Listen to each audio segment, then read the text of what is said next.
Okay, listen up, this is how it goes down. You listen to the best geek podcast in town. Gonna spit a few bars to let everybody know that you tuned into the Geek Yoga Podcast Show. There's Som, the man, the myth, the nerd, with his mate there, wave to take over the world. Can't forget my man Rara, he can't do a cha-cha, but he's got all the girls ready to show off their tatas. And the man called, well, his name is Knock, who's a full-time geek from his head to his socks. These guys are crazy, people say that they're loony, just as insane as casting Batman as Clooney. So here is the show taking all the rest to task. It's now time for the Geek Yoga Podcast. Bitch. Welcome to another episode of the Geek Yoga Podcast. I am Rara. Wave. And... It's Amy. Woohoo! Feel the energy. And G. We got one of those blah days around here. So we decided to watch some trailers. Right. Considering that, what was it? New York City ComiCon was 2 weeks ago? This weekend? I don't know, probably. I think, yeah, because it was the weekend of October 8th. So last weekend. So that would be last weekend. Oh, okay, last weekend. Well, you guys know how it's the 12th. Tennessee We've time seen travel. a calendar in the last, No, to be fair, the only reason why I know it's the 12th is because it's Tropical Donut's birthday. So well, yes. There you go. that's the only reason I know it's the 12th right now. I didn't know it was the 12th. I just knew that last weekend was the 7th and 8th. So you didn't know today was the 12th? No. Oh, okay. I knew it was a day in October at the end. Yeah. I had plans on going to that, believe it or not. And I was watching to buy tickets. But New York City Comic-Con? yeah, Oh. but they were instantly snapped up. I still don't know how to do that. Like, you got to be ready the second they go online. Yeah, but how the fuck do you know when that happens? You don't know Because how they to announce it. Wait. So you mean purchasing tickets to New York Comic-Con or purchasing things on the internet in general? No, to tickets to New York Comic Con. Yeah, it's not as bad as trying to get San Diego Comic-Con tickets, because you at least have like an hour window while the shit will still be in stock.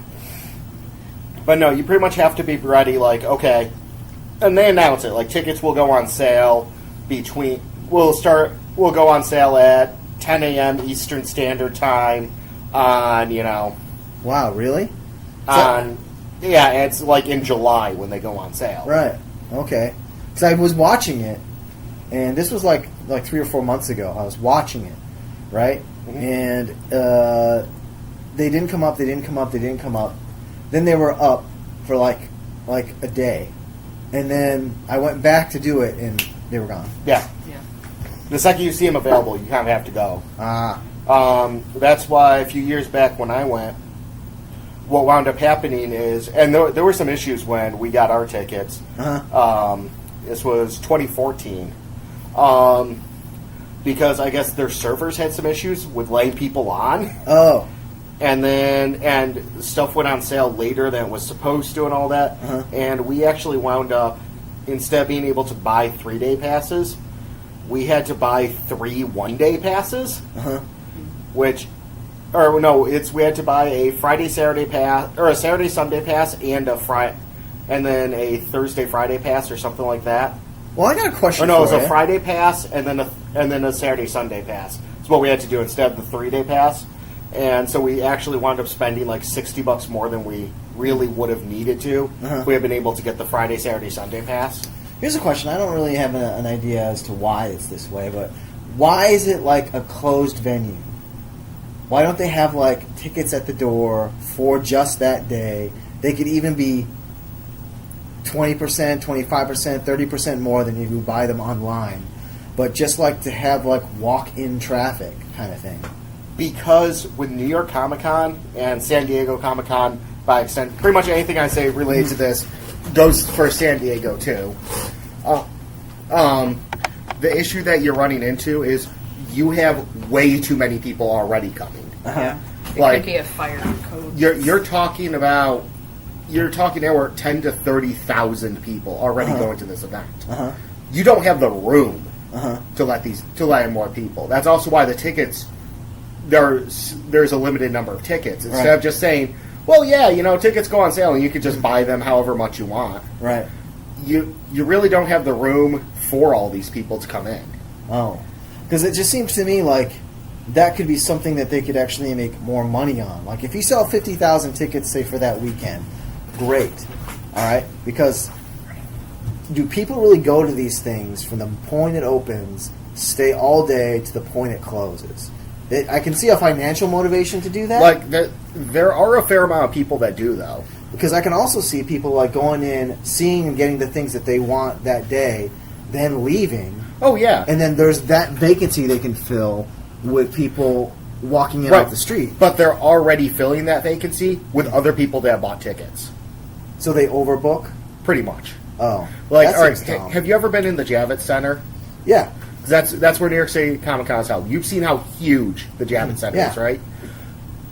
We were mobbed, like, just trying to move around. Mm-hmm. Like, every now and then we'd find a place where, like, we could sit down against a wall or whatever. Right. But like, the entirety of the Javits Center was full of people. Yeah. I mean, I don't know, it just seems like it could be managed like a music festival or something like that, where you have specific ticket amounts that you're selling, but it's sort of like open and people can come to the gate, they can leave. That's that how kind of other thing. concerts. Yeah. That's how other conventions are. Like, if you go to Baltimore Comic-Con, yeah, you can buy tickets at the door. Yeah. But because of the volume of people that you're already talking about with New York City, that it's just not feasible to have more people come in. Right.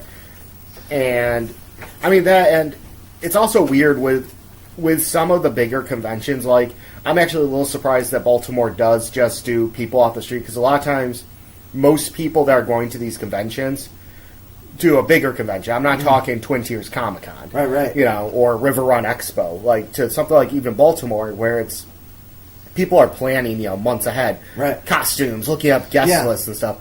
But yeah, with New York, it just comes down to there are so many freaking people there. Yeah. Like, I mean, I can see that. But as like television and movies make these things more mainstream, it just seems like you'll get more people that are like, you know what, it's a Saturday, the weather's not so great, or the weather's great, why don't we take like an hour road trip or just drive 10 minutes down the road or take the subway in and spend the day at New York Comic-Con or whatever. It just seems like you'll get more quote-unquote average people that want to do that, who are just fans of the films or just fans of the Flash TV show and maybe don't collect comics, have pop figures, all that kind of stuff. yeah, but that's not really the target audience. Yeah, but that target audience is expanding is what I'm saying. Well, no, right. The overall audience for this stuff is expanding, but the target audience of big name conventions like New York City and San Diego Comic-Con, their target audience is the people who live and die by this stuff. Yeah. The people who breathe it. The people that can look at Robin Hood's bow from Zenoscope and Oliver Queen's bow from DC and tell you the difference. Right.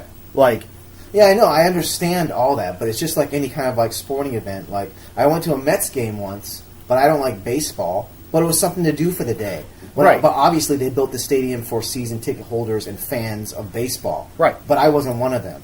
What I'm saying is they could run these venues because this appeal is expanding to include those folks. but there's no need for it when you're getting to this high. Here's the thing.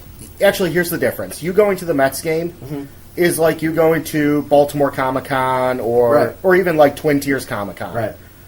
Now, are you going... here's a question. Would you expect them to sell tickets to the World Series at the gate? I don't know. I don't know how that works. Or the Super Bowl? Or the Super Bowl, they don't have... Well, we'll jump over to football for a second. No, you Super Bowl, like, you have to buy these way in advance. Right. Because it's the Super Bowl. It's going to sell out. Only so many seats, Right. And so it's like... So, yeah, just like how you can't walk up to the Super Bowl and go, hey, why can't I buy this front... Why can't I buy a seat that's, down by the player's bench or something? Right. And that's the difference. It's the difference between a regular season game, which is going to be your smaller conventions, your regional stuff, or a playoff game, which is going to be your bigger conventions, your like East Coast, West Coast, like your. I keep going back to Baltimore just because I've been there. It's an easy one for me to grasp onto. But even with like anime, Katsucon will be another good example. And then you have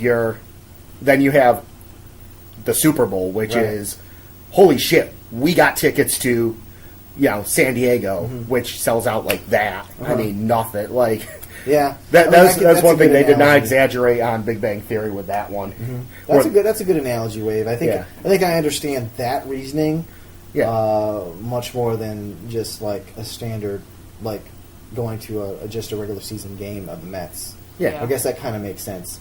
Any kind of a Comic-Con anymore for any major city is going to be just a much more higher profile event. Well, it's really just those two are the biggest ones. I mean, and New York has actually overtaken San Diego over the last couple of years as far as attendance and stuff.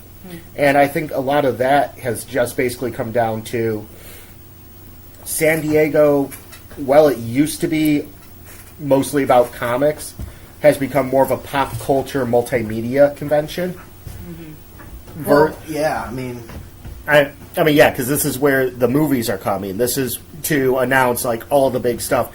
And while there's some pop culture stuff going on at New York, it's still the majority of it is still geared towards comics. yeah, It's still very much a comic con. And I mean, when I went in 2014, they had Stephen Amell there. They had Lucy Lawless. They had the entire damn cast of Star Trek Next Generation. They had what'll be William interesting Shatner. But probably like 15 years ago, you got comic book renditions of like cosplays and stuff. Yeah. I wonder what it'll be like 10 years from now if you'll be getting movie Thor as opposed to comic book Thor. You'll get like people cosplaying it. Yeah, cosplaying. People are already doing that. Yeah, yeah. But I'm sure there's a mix of like traditional imagery with media. I wonder if it'll bleed the other way. Oh, if it will be mostly movies, and movies and television, that kind of stuff. That will. See, I'm not sure on that. Just because, again, a lot of the people who are going to go to comic conventions are going to be more than just the guys who sit around going, yeah, I like watching Arrow and I have some fun with it. Like they might go for a little bit, but they're not. For the most part, I don't see them being the guys that are dressing up. I bet you though that there are some. By the way, I'm not saying. Yeah. Which actually, one of my favorite memories from Baltimore Comic-Con in 2016 was I was dressed up as Riddler and Tropical was going as Harleen Quinzel, and we took a picture. There was like this 8-year-old kid dressed up as the Joker, and it was Leto Joker. Right. So I wasn't gonna hold it against it because actually he looked really adorable as the Joker. Yeah. But you are getting a fair amount of bleed through. I just don't think it's ever going to tip so far over that it's going to be a majority of it. Yeah, I mean, this is probably more for Agent Amy though, because Thor Ragnarok is tracking for $100 million opening weekend, and that's Thor with like a buzz cut, like a crew cut. I wonder how many of those types of Thors will be at San Diego in 2018. You know what I'm saying? Oh, I'm sure there will be a few. I'm sure if he'll take over at least for the time being as the Thor we know. Again, it's a very weird one. Like last time I was at Baltimore, we saw a lot of Suicide Squad Harleys, Suicide Squad movie Harleys, and a lot of it does come down to, hey, are the people who are doing the cosplay, are they big comic fans, or are they mostly into it because? And I think it's going to be it's majority of the popular movie characters, which is why I saw a lot of Jokers, a lot of Harleys, because they're the mainstream hotness at the moment. Right. But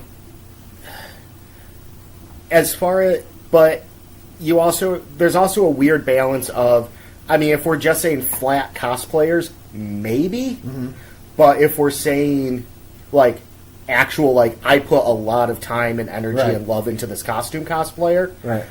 I don't think that number will overtake the comic ones, because usually the people who are that into their costumes, they want it to look, they want to have that authenticity. Yeah, they're going for that authenticity, and they may do it with I've seen a lot of very good like movie accurate costumes, but a lot of times I mostly see the like, no, I'm going for a very classic, or Tropical Donut. Her big thing is she likes doing costumes that she doesn't see. Mm-hmm. She likes being the only one there, like, dressed as Harleen Quinzel. Right. She's doing a Harley cosplay, but it's Harley from before. For those who don't know, Harleen Quinzel is Harley's full real name, and that's from back when she was a doctor at Arkham Asylum. Yeah.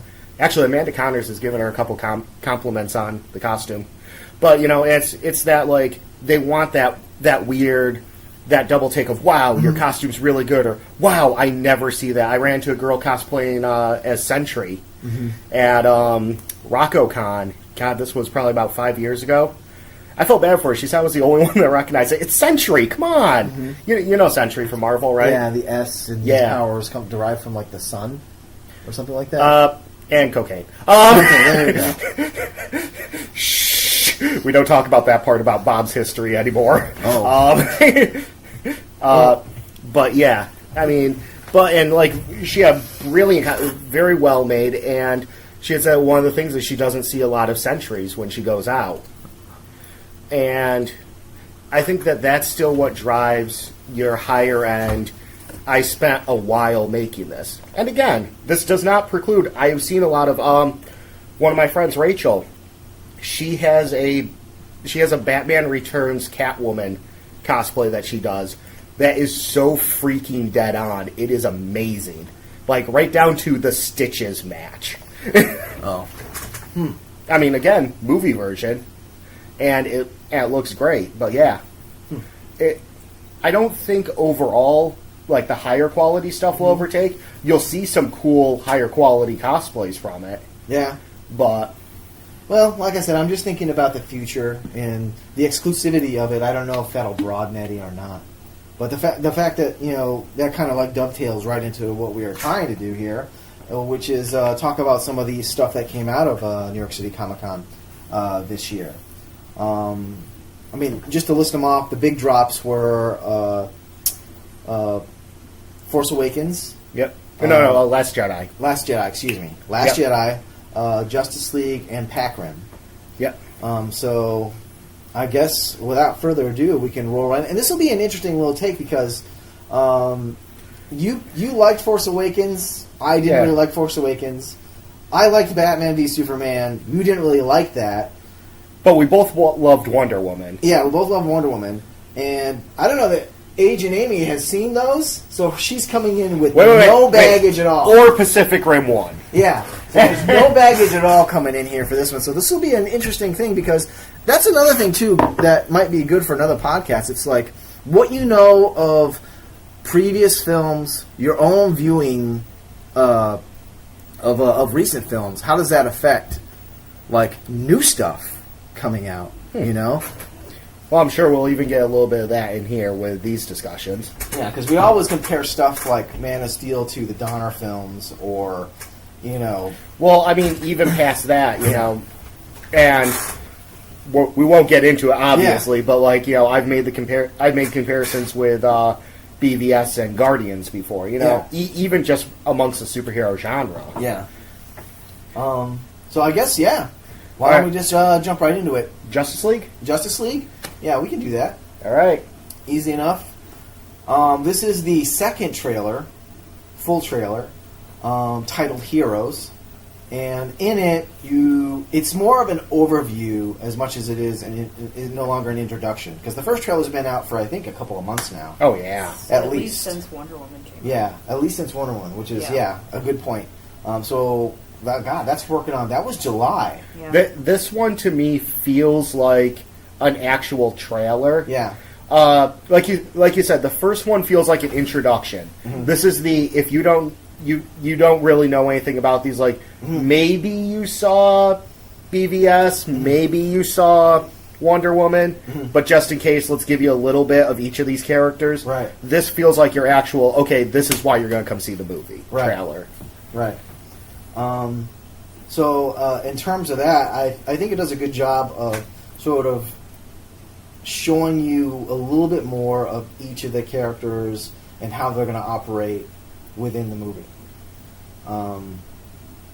This is probably also using some of the footage that was reshot by Whedon, too. Because it definitely has a different tone, I think, than the first one. the first trailer. So in fact, I've read articles where it's like everybody smirks in this trailer, has some kind of smirk or half smile. Yeah. So it's like that's what he's sort of like bringing, I think, to the film, a little bit of levity, and it definitely comes across, I think, in the trailer. Yeah. I had fun watching it. The first trailer got me to start looking at this whole thing. This trailer does make me want to go see it. It seems like there could be some fun in here. Mm-hmm. Obviously, after not liking BVS or Man of Steel, but loving Wonder Woman, I am a little hesitant at the moment still. I'm probably going to be right up until my butt's in the seat and I'm watching it. But overall, I think there's a lot of potential, and I still think Ezra Miller, is that his name? Mm-hmm. I still think Ezra Miller's going to do great as the heart of this movie. Mm-hmm.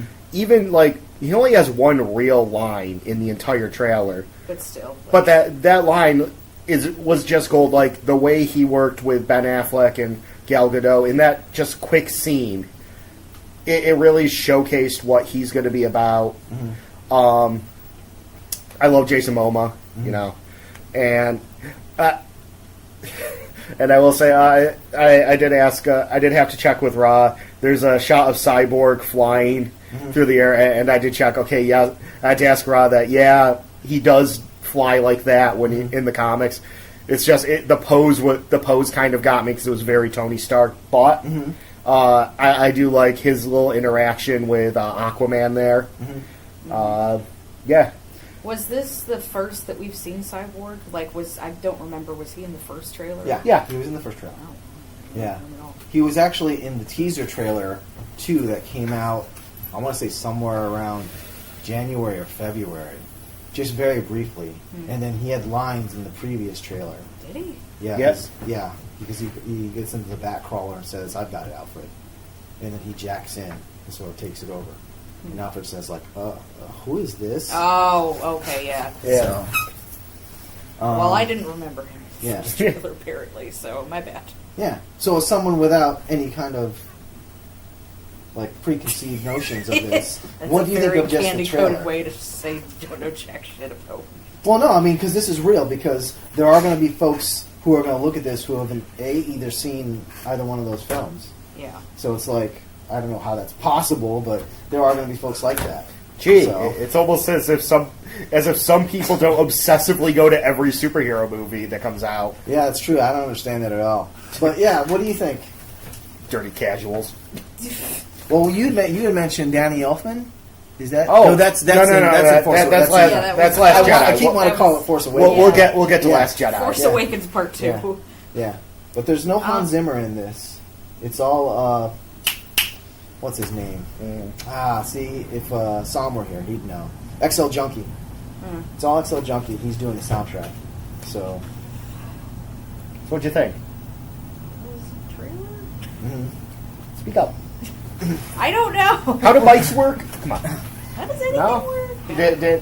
I mean, I Did it agree make with you you. wanna go I see mean, I already decided that I was going to go see this from the first trailer. Honestly, like I said, I agree with you, Wave, about Ezra Miller and his portrayal of Flash.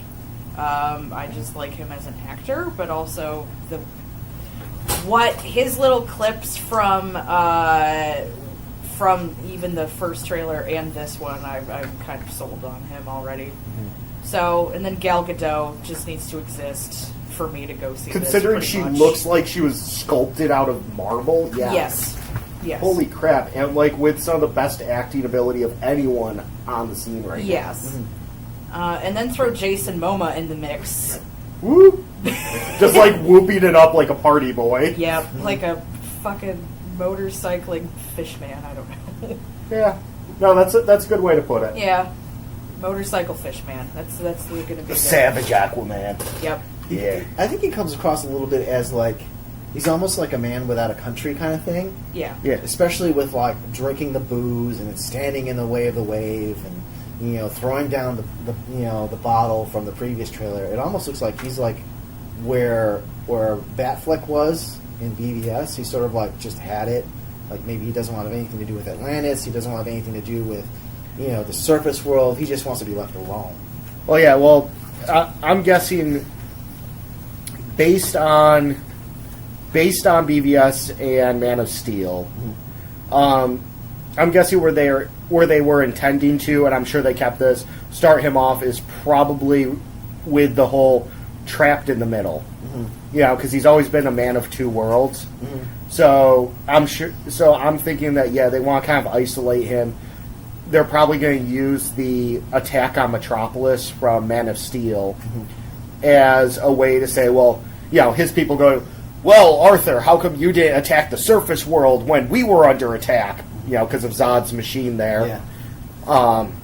And him being like, I don't want to murder innocents, but meanwhile, to the surface world, he's still that scary-ass fish dude. Yeah. So, I could see him being that, I fucking hate all of you. I'm still going to try and save people, but nobody gives me any respect. No one. As an Aquaman fan, let me ask you this. Do you think he'll have the telepathy? Yes. But I think they're going to... I think they're not going to use it much in this movie. I think once his solo movie comes around, they're going to use it more often in there, but they're going to go to lengths to explain that's not him talking to fish, that it is what it is, where... like an imposition of will? Yeah. As he says, New 52, Aquaman issue number 1 or 2 by Jeff Johns. When he's being accosted, I've talked about this scene. I love this scene a few times. When he's being accosted in the seafood restaurant, and the guy's like, you talk to fish. You can't eat fish. The fish are your friends. You talk to fish. He's like, I don't talk to fish. Then what do? I reach into their hindbrains and give them a command. I think they're going to go out of their way to make a point of saying, no, this. He's not chatting with a dolphin. Yeah. He's being like, go get me a beer. Yeah. Slaps the dolphin on the ass, Do dolphins even have asses? Well, they have an anus. Yeah, so there you go. So, okay. Right? Well, I mean, they don't have a ass as we think. There's no I don't think cheeks. there's much. Yeah, there's no dolphin butt cheeks. all I'm thinking of now is the pterodactyl. what? Dolphin thongs? Why are you coming at me with the pterodactyl all of a The sudden? pterodactyl. Wow. Slaps him I was on going to say dolphin booty, but okay. slaps him on the tail. Yes, it's a him dolphin. Don't you be judging. I'm not judging. I'm judging the fact that you were slapping a dolphin's ass, but... Why? Dolphins are pervs, okay? Dolphins are pervs. Fucking hate I'm them. not denying this. Sharks forever, yo. All right, well, that seems like a generally positive, at least hope for a film for Justice League. Yeah. We can roll right into, what was the second one? I want to call it Force Awakens. No. Episode 8. The The Last Jedi. There we you go. go. Okay, The Last Yay. Jedi. So, one thing that struck me right off the bat is you could definitely tell, this isn't John Williams anymore, because due to health issues, as I He's think cut we all back. know. Yeah. Not just cut back. Did he retire entirely? So far as I know, he retired after Force Awakens. That was his last movie. Go out on a Star Wars movie. Okay. Yeah, well, that's... I'm incredibly sad to see him go. I 100% understand he could barely... Actually, I don't even think he could stand when they were recording Force Awakens. And of all people to replace him, they actually got my second favorite movie composer, Danny Elfman, who, if for some reason you don't know this, you're a person with a social life, so you don't obsessively know who did what. Wow. Danny Elfman... all the things. Yeah, just off the top of my head, Nightmare Before Christmas, Yes. Men in Black, Army of Darkness. Basically anything to do with... Tim Burton? Yes. Thank you. And actually, probably... And even if somehow you have not seen any of those or any Tim Burton movies, there is one theme that I know you know, The Simpsons. Yep. And that was Elfman. He was also the band in Back to School that Rodney Dangerfield hired to play the party. Yes. Yes. So, Oingo Boingo, right? Yep. Yeah. Boingo, Yeah, boingo. so if you actually want to see him sing, watch that movie. But it's a good movie, so you can just watch it for Oh, that. yeah. I I mean, also for want Rodney to point out Dangerfield. that he also did Batman Returns, Yes. Yeah. Beetlejuice, Big Fish, Edward Scissorhands, Avengers, Spider-Man, Planet of the Apes. It's Yeah. ridiculous. And so, yeah, Batman Returns, classic, A, superhero, and B, Tim Burton. But, yeah, he's taken over, and you can definitely tell. He came out and said that he wants to keep a lot of John Williams stuff in there. It's iconic. You cannot... There is no Star Wars without John Williams music. Right. And personally, I don't think there should be. So I'm glad that he's trying to keep... He's trying to keep it there, but you can definitely feel his own touches in there. For at least the Star Wars Theme. the Star Wars theme and the Star Wars movies, these spin-off films like Han Solo. Oh, yeah. I think they can branch out there. Oh, yeah. Sorry, I'm yeah. talking specifically the episodes. Yeah. Because I love the fact that Rogue One Yeah. definitely had its own feeling as a movie. Yes. Yeah. So that's pretty cool. But So do you want to lead us off? I thought I just did by going on and on about the music change. All right. Okay, so let's let me get into just the beat of apologize this. by saying that I've tried to call this Force Awakens like 2 or 3 times. 100. I don't really want it to be the Force Awakens. I don't think it will be the Force Okay. Awakens. It's just stuck in my head. That's all. okay, so and and a lot of people's issues with Force Awakens, basically being, hey, this is a New Hope, just with wrapped up packaging. If you want a longer version of this, seriously watch last season of South Park. They took an entire season to rip on J.J. Abrams about this and a few other things. Yeah. Like the member berries and all that. And and here's the thing, I will say, yes, I had a lot of fun with Force Awakens, and I do feel it was the Star Wars movie we needed at that time. But I do agree there is a lot where it was just kind of retreading old stuff. I think they're going to go in a new direction here. Oh yeah, totally. I mean, speaking of that point, I mean, there was an article I read a couple of days ago. All the things that we saw in the Last Jedi trailer that thankfully are not continuations of The Force Awakens. Like, we see some new ships. Kylo Ren's fighter, which looks like the TIE Interceptor. It sort of has the big veins on the sides, but it still has the TIE shape. We see some characters that were really kind of sidelined, like Poe, actually look like they're going to be doing something. So, I mean, these are all positives, I think, that are going to be coming into this film. And actually a very good director in Rian Johnson and storyteller. So I'm really looking forward to what his version of the Star Wars universe looks like. I mean, there'll be some very canon things in there, but I love the line where we are going to be the spark that ignites the rebellion, for Poe to say. Yeah. I like where Phasma actually looks like she's going to do some shit, and she fights Finn, and I don't know. I mean, I'm down for this movie. You're down for it? I'm down for it. I like everything I've seen so far out of this trailer. So I love the ships that look like they're sort of floating and they're like red on the desert planet. But I don't like the gorilla AT-ATs. I will say that much. That looks kind of weird. Yeah, they weren't the best design. They weren't the worst design. But it's different stuff. That's what's good for me. What do you think?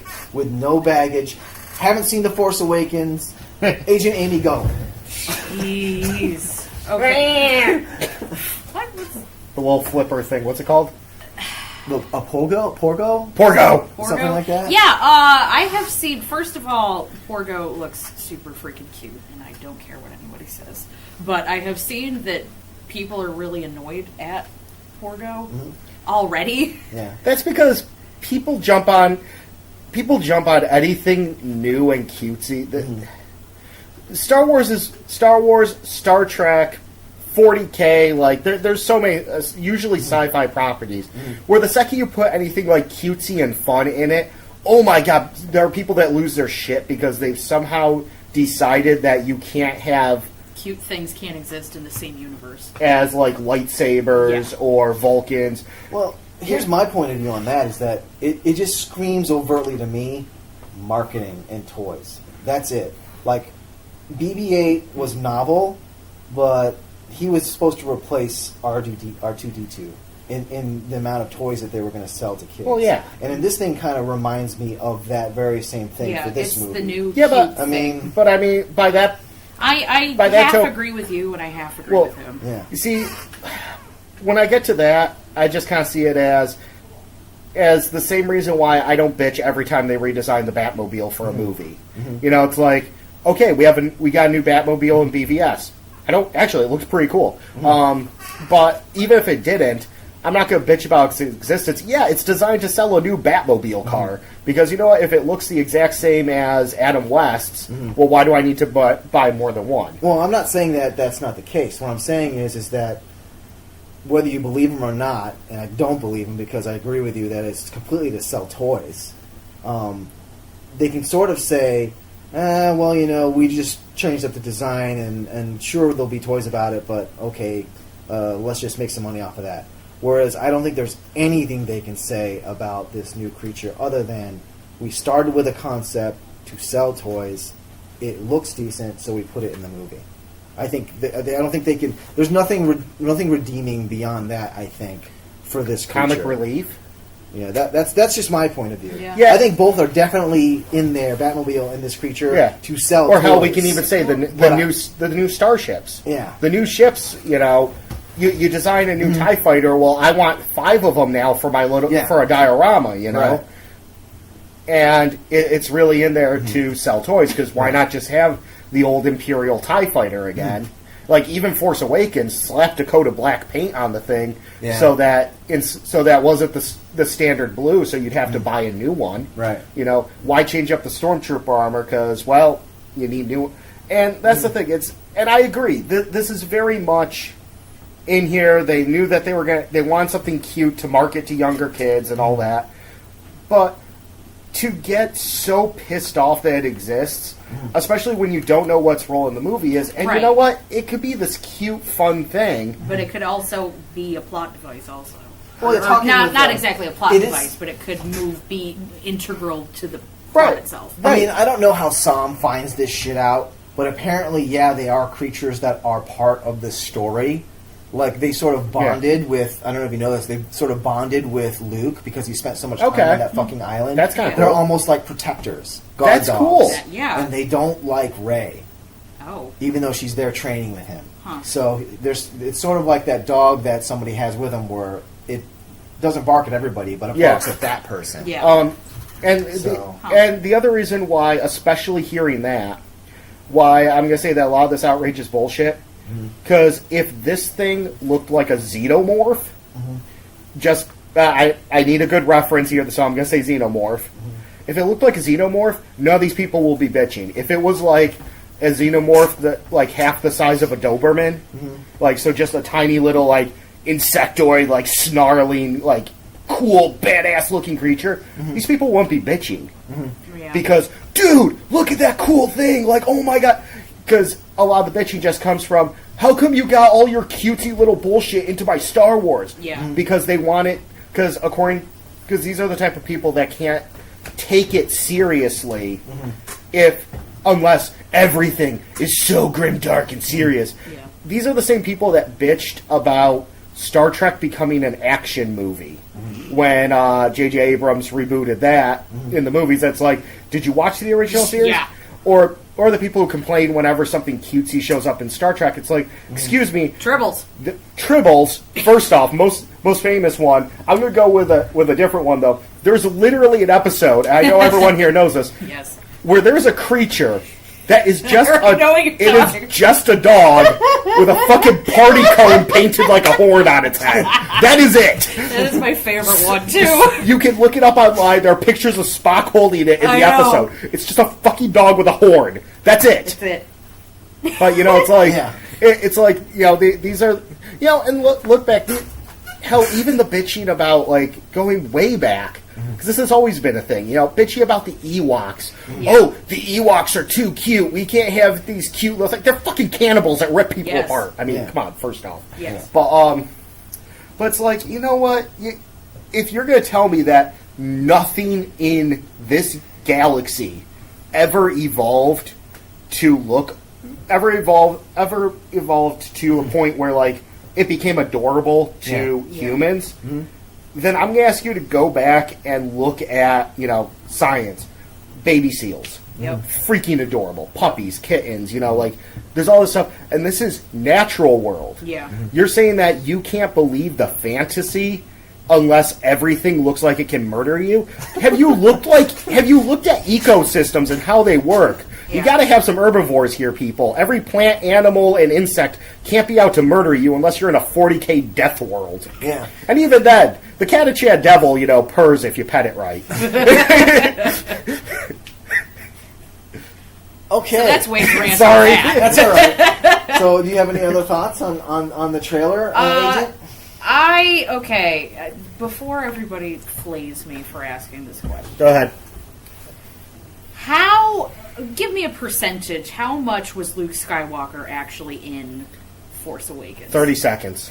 That's what I thought. There's a really cool video called Mark Hamill Bitches About the Star Wars Universe where he fucking goes off about that. I need to watch this. Yes. It's like 18 minutes long. Kyle and I started watching it. It's a compilation of several interviews, but... Now, wait, are there real visuals on this, or can I just rip the audio and listen to it in my car as a podcast? Well, it's Mark Hamill, so he's animated. Right, but I mean, like, I don't have, like... Yeah, no, you can just listen to it. Okay. Yeah. See, this is what I thought, and later. I had heard about this on the Tumblr, that he was only in the first one for like 30 fucking seconds. Yeah. So I'm pretty fucking amped to see just what the fuck has been up with him. Yeah. Well, and to see his interaction with Rey. Yeah. Well, and that's going to be the key thing. Like, the thing that grabbed my attention the most is this whole parallel between Rey and Kylo Ren, Yeah. where we already know Kylo was the one who destroyed Luke's new Jedi Order and killed pretty much all of his apprentices. I'm guessing any he didn't kill were the ones that went with him. He went all Tom Riddle on this shit. Yeah. And yes, To bring Harry Potter into this. of course. And like Luke making that comment in the trailer about the last time I saw this power, I didn't do anything about it. I'm not going to let that happen again, as he's blatantly referring to Rey. Yeah. I also got to say, my heart when I saw Carrie Fisher show up on screen. Yes. Oh. It'd be interesting to see how they Progress. managed that situation Yes. in the movie. Yes. Yeah. Like, how quickly does it come? How much footage did they actually shoot? And how much did they have to do CGI with? Yeah. Or even just, like... I wonder if it'll be, like, near the beginning. Yeah. So it's like, she goes, and then you sort of dealing with the aftermath of that for the next hour and a half, 2 hours.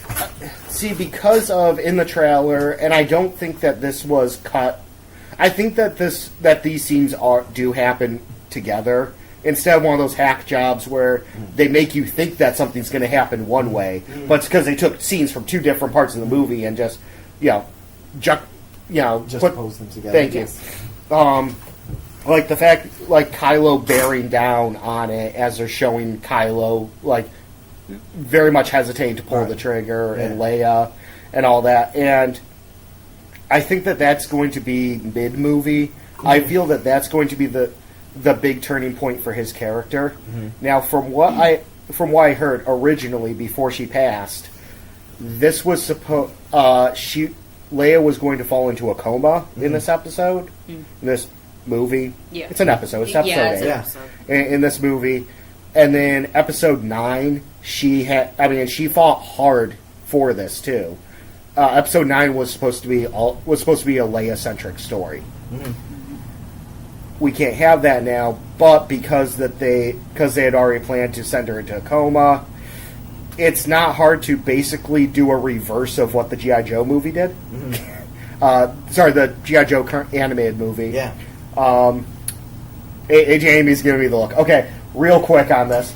So, 1986, Transformers the movie comes out. Optimus Prime gets killed off. Yes. Heartbroken, traumatized children everywhere, all the fuck over. Okay.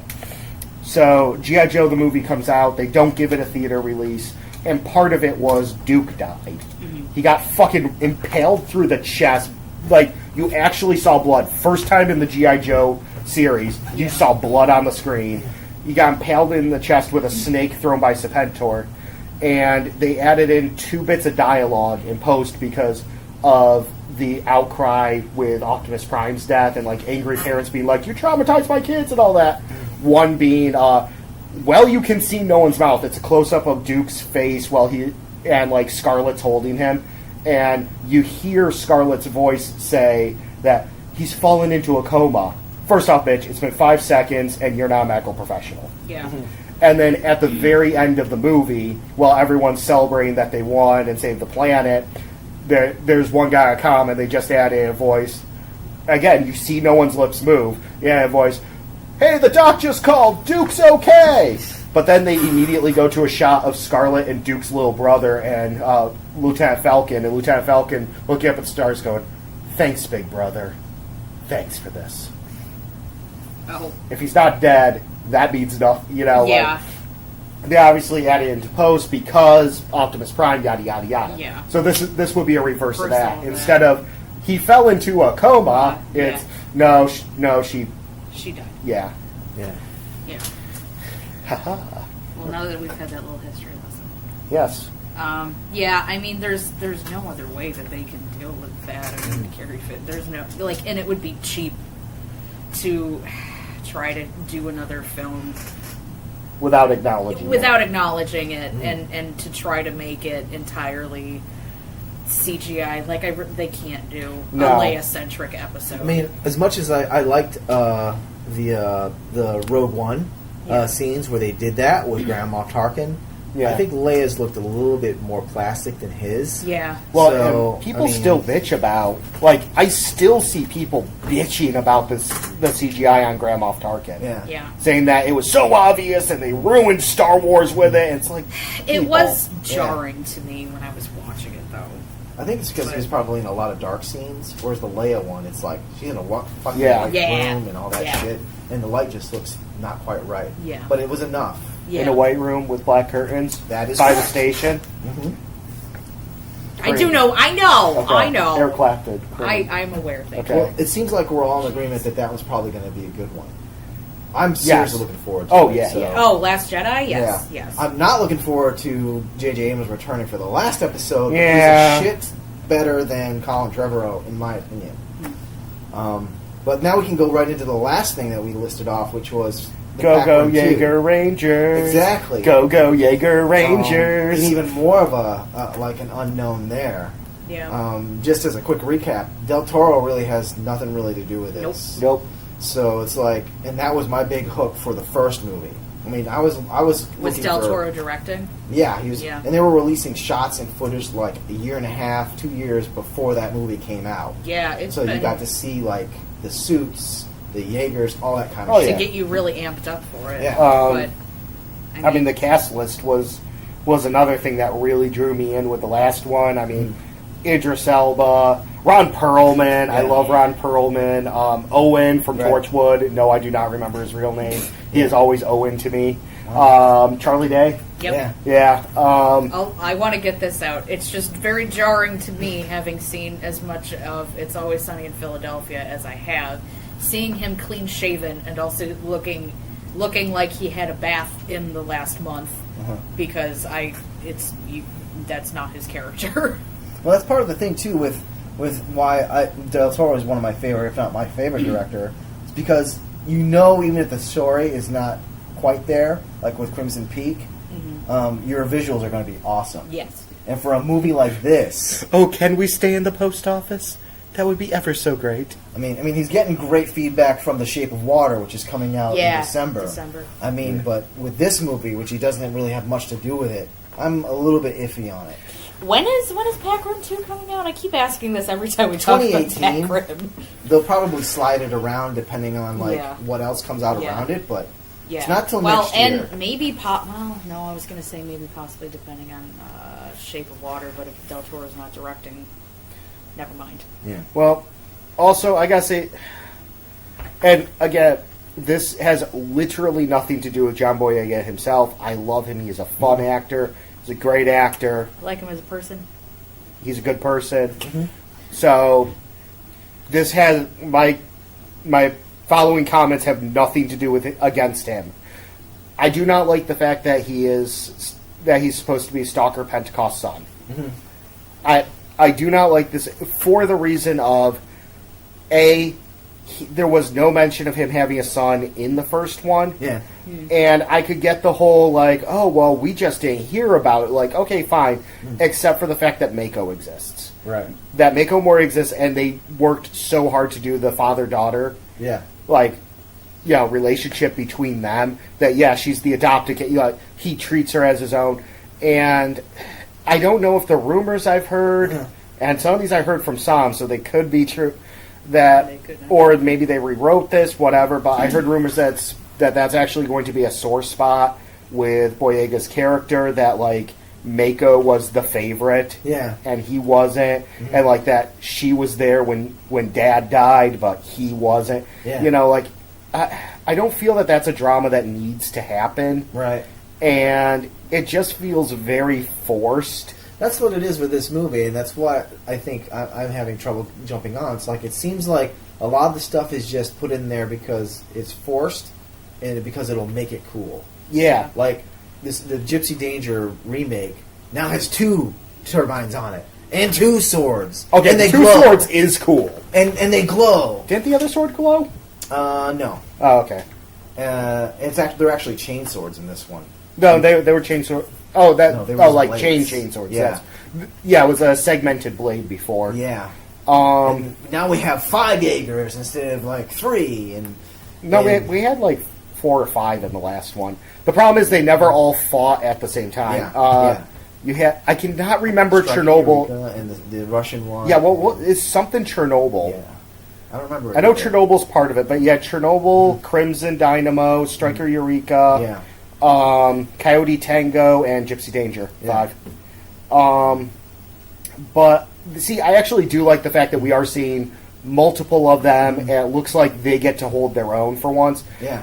One thing that, and I loved the first Pac Rim, and this Pac Rim is one of those movies where I loved it. I don't think it needed a sequel. To me, like Kick-Ass or Blade Runner, I'm not necessarily mad that's getting a sequel, and I'm planning to see it, but it definitely didn't need a sequel. But anyways, the fact that like we never really got to see more than one Jaeger in action at any real given time. Yeah. Because as soon as we had more than one, somebody got fucking taken out. Yeah. Like and the idea that we're going to get to see these Jaegers actually fight. Yeah.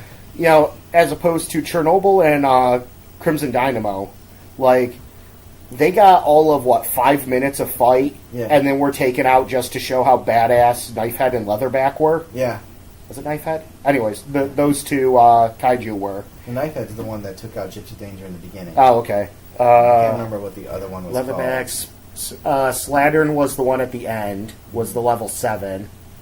Or Category 5. Or Category 5. That's where it was capped. Category 5, that's what it was. And that's the other one. The other thing, too, is like, now they just made them bigger.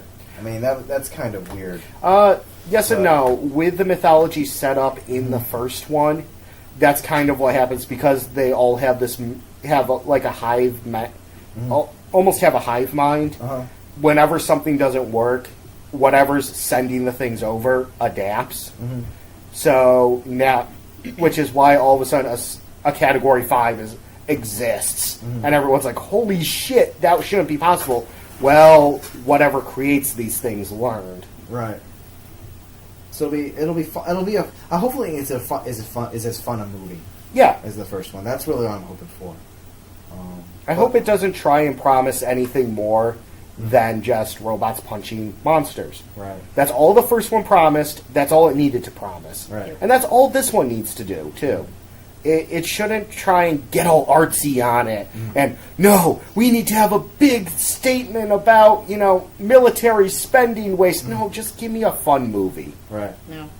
So what do you think, Agent Amy, as someone who, again... did not get to watch Ron Perlman cut his way out of a kaiju? Coming with no baggage. To be fair, I just double-checked with Katie. She does have a copy, so I'll be watching it. I fucking have a copy. Okay. I mean... You also promised to lend me Kingsman, and that hasn't happened. When I find it, I will let you borrow it. So, here we are. Also, if I see Katie once every other month, then we'll be doing great. So it may be until 2018 until I get a copy of Pack Room. So, anyways, I don't know. I didn't see the first, obviously. Then just off of just visuals and what you see, what do you think? Is it something that Agent Amy will go to, not knowing that there's a Pack Room 1 done by a really good director? Well, I mean... Or Heavy Rob Perlman did it. Yeah. Yeah. Probably more, not so much. What? Why is that? Because I can tell you why I think that you wouldn't be into it. Because Okay. it looks like 90s Power Rangers stuff towards the end. I mean, I like 90s Power Rangers. Yeah. Well, maybe you do. Maybe my I favorite don't show know. in kindergarten was Power Rangers. I don't know, Power but that would be Rangers. why I would think people would be turned off on it, because we just had a Power Rangers reboot. Which So- was totally not even needed. Yeah, and it was terrible. Yeah. Okay, no, actually, if anything, how terrible that reboot was kind of makes me want to see this more, just so I could get some catharsis from, hey, this is how shit is supposed to be done. Yeah. So at least the fights. Sorry, to No, be just- still cool. just- Yeah, no. you go ahead. Can't step in on you. Anyways. Yeah, I don't know.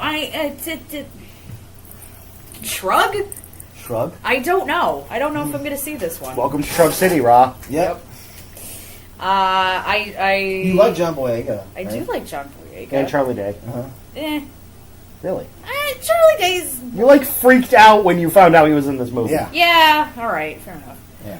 You freaked out that Idris Elba was in the last one and you never watched it. Well, yeah, no one... I feel like probably someone told me and I probably I was going to say, forgot. because we talked incessantly about it. Yeah. But how he's canceling the apocalypse! I do love He's himself. canceling those alpaca lips. Put that on my tombstone. Cancel these alpaca lips. Yeah, I mean, the fact that Del Toro isn't directing this one is also kind of like it's a slow leak in a deflating balloon. It just doesn't have me as excited. Yeah, I can agree with that. So, yeah, that alone makes me want to, first of all, definitely check out Pack Room 1, and then see from there, is kind of my stance on it for now. So it ends up back in that nebulous, maybe good, maybe not. Shrug emoji? Shrug emoji? Sure.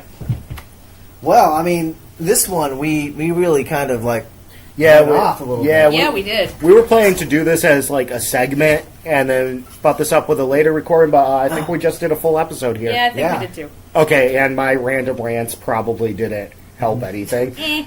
Well, there was other stuff that What you're came known out of for. Comic-Con or that weekend, like a full trailer for the Netflix Punisher.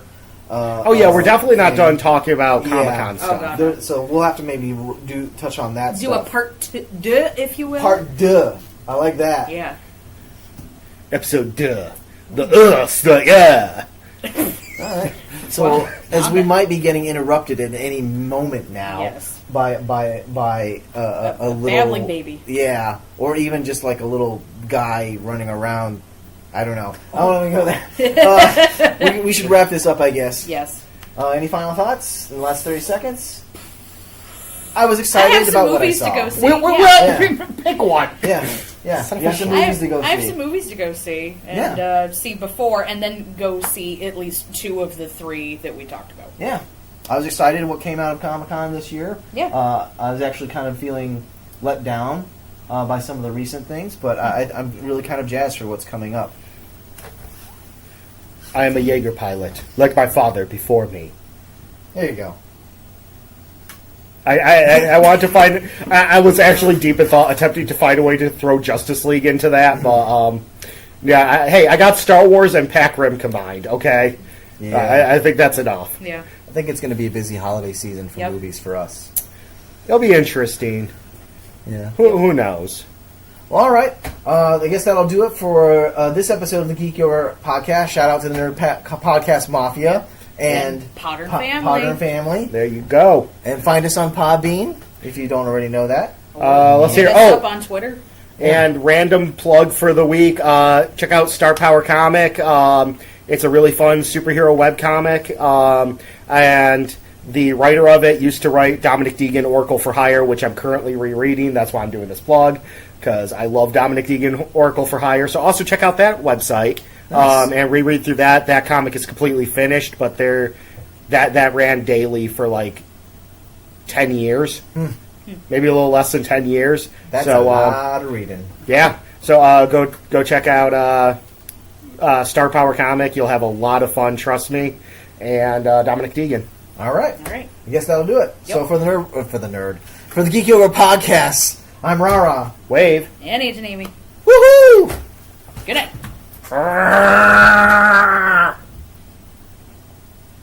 Yes, Where's that's that goddamn button? There it is.